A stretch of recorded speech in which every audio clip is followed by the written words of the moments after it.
It's my feel-good breakfast show. Welcome back. I'm going to open up by saying I'm tired. I'm so tired. Okay, I think all of us are feeling a little bit of that right now, or maybe a lot. More and more we are being told by the gurus of the world that being your authentic self is crucial to personal development and achieving a level of harmony or well-being. But getting that balance right, especially around this time of the year, is exhausting and it takes a lot.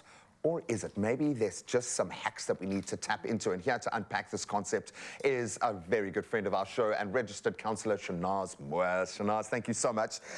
I love the fact that you're the person doing this because, as I said a little bit earlier, you have no choice. You have to be your authentic self. We don't just start there. Yeah. It takes us a while to find that polarity, to find that true north, if you will. Why is it so important? What is the true self represented in? If you have to look at it from your own personal reflection, what is that representing? My true self, my authentic self. So I think that, you know, it's easier to explain it if you look at your kids. Yes. So children, we all came with an authentic true self. We didn't wake up in the morning and think, oh gosh, I hate my hair, oh, I hate my life. Oh, for sure. No, they wake up and they love life, they love everything, until the parent says, look at your hair. You don't look right, or that's the... So the messaging that we get from our parents and our caregivers take us away from our authenticity. So if we learn to be our true north, our children stay in their true north.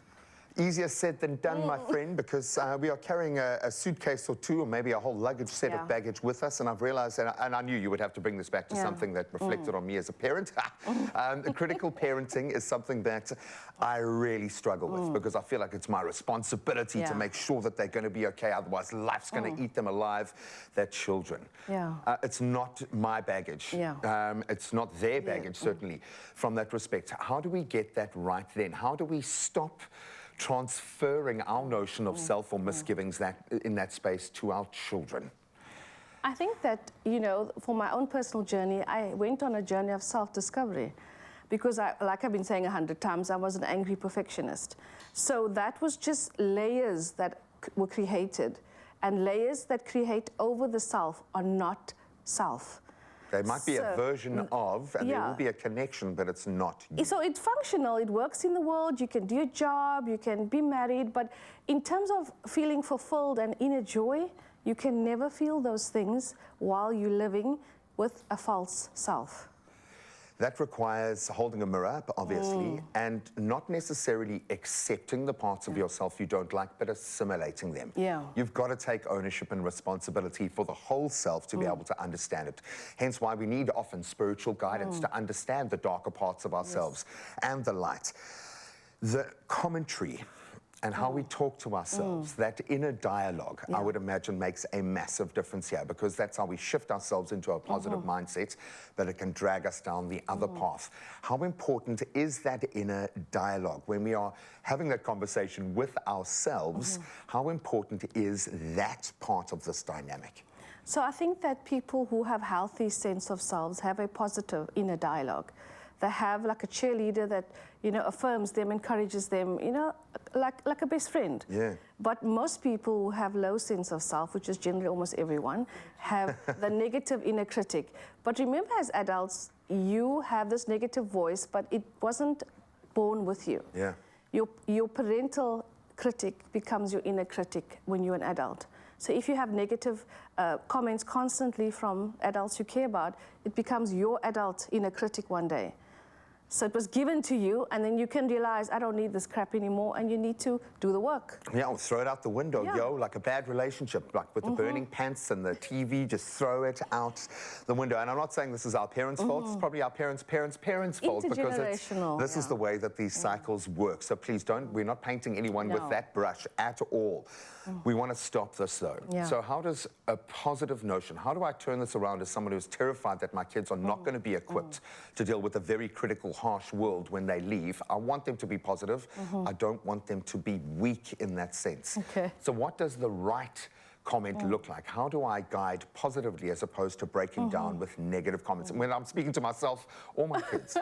So I just recently did my first self-compassion workshop. Oh, I like the sound of that. And one of the things I said, you know what, we don't realize we're modeling our negative talk to our kids. Because until we see our child say, oh my word, I'm such an idiot, I'm such a loser, I shouldn't have done that, then we realize, I just said that yesterday, or I'm always saying that. So be conscious of what you say, and instead when you mess up, oh my word, I messed up, but actually I can just start over. So we have to actually be watching ourselves, say kinder things to ourselves, to keep that conversation going, to reaffirm that we can give ourselves, because most of us can be kind to other people, but we struggle to be kind to ourselves. We don't want to give that gap. We don't want to give ourselves enough rope, is what I'm saying here. I absolutely love this notion. Thank you for highlighting all of my misgivings as a parent, but also where I'm getting it right, because I think I've gone two ways. I think with my boy, I am very strict because I know what it's like, and I'm throwing my boarding school mentality at him all the time, so he's disciplining his sister, whereas his sister is busy saying, oh, it's not the end of the world, it's all right, we can pick up the pieces, we can do it. We don't get it right all the time for ourselves or as parents, but we've got to keep trying. We'll continue this conversation. We'll keep trying on the other side of this. It's my feel-good breakfast show. Welcome back as we pick up the conversation with registered counsellor Shenaaz Moos, discussing matters of the heart this morning. How to nurture authenticity and developing a good sense of self so we can pass that ability on to our kids. Shenaaz, thank you so much for sticking around. I love these chats because they speak to a very practical application within our own lives, and certainly as parents, an opportunity to maybe rewrite our family narrative. And I think there are a lot of us within this generation as parents who just want to stop it, who just want to make sure the buck stops with us. So that starts with, as you've said, self-reflection. How then do we develop and nurture a good sense of self? Whether we've had critical parents and whatever our journey has been like, how do we right now put our foot down and change that dialogue? So I think that, you know, one of the biggest exercises is therapy. With self-reflection, you know, you can read a book, a podcast, you can journal, but in therapy, the type of therapy I do, it dismantles the false roles. Breaks things down. So if I had to ask you, introduce yourself, Graham, without saying you're a father or a husband or a presenter, what would you say? Yeah, for sure. So if I take your roles away, who are you? That's authenticity. Ooh, authenticity is who I am, not what I do, and who I serve. I mean, Brene Brown's got the best definition. She said it's about letting go of who you think you should be and embracing who you actually are. So most of us are not who we actually are. We all play the roles, the dad, the friend, the son. But I mean, if you strip them away, do you like what's left behind? Is there anything left behind? So that's it. And you might think that this is a negative process to go through, but it's not. It's a release. It will allow you to take ownership of the stuff that you can't change about yourself, as opposed to being shackled by it and thinking that you're condemned because you're this way or that way. Just let that go, that notion, just for a second. I love that. A good way to do this every day, and we can't always plug into a shoulder to cry on, but we can practice ways of being able to rehabilitate ourselves, strengthen ourselves. Just take a time out ourselves. Why is me time so important in this equation? I think that when you are, you know, looking at yourself, you must also look at what your needs are and filling your own cup. So filling my own cup is a way of honoring that I'm just as important as everyone else, that I care about. And that for mothers, I can tell you, Graham, I don't know about dads, not knocking dads, but with mothers, it's really about that, putting ourselves first is not selfish. And this is the message we got, though, from society. We always use the analogy of you put the oxygen on your face first before you put it on your child. And even as I hear the air hostess say that, I'm like, on what planet am I not going to help my child first? But if you're passed out unconscious on the floor, you can't help your child or any child or yourself for that matter. But that being said, someone who has grounded themselves in that self-image of being the provider, of being the mother, and has gotten to a level of self-sacrifice that has become their identity.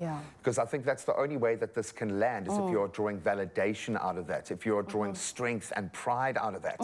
You take that away, maybe that represents on the lower end of the scale empty nest syndrome, when someone's family's got to come to terms with a quiet house.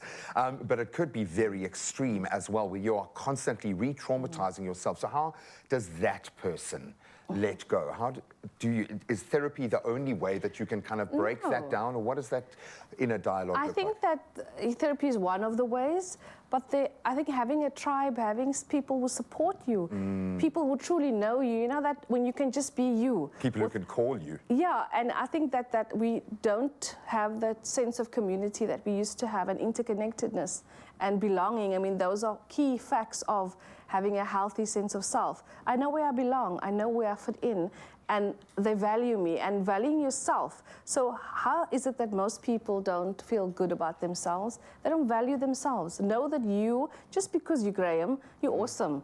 Doesn't care what you do today, Graham. I don't care what you wear or whatever, because you just, that's the thing that kids have that we lose. For sure. So I wake up every day and I'm terrify my whole family with my happiness early in the morning, but I'm all about that. This is a good day. Yeah. Every day is a good day. I wake up thinking today is a good day, and then the next day, today is a better day. So it's about that positive mindset, giving myself an opportunity to reset. Whatever went wrong yesterday, it wasn't like the end of the world. This thing about defining yourself by your failures and shortcomings is not healthy.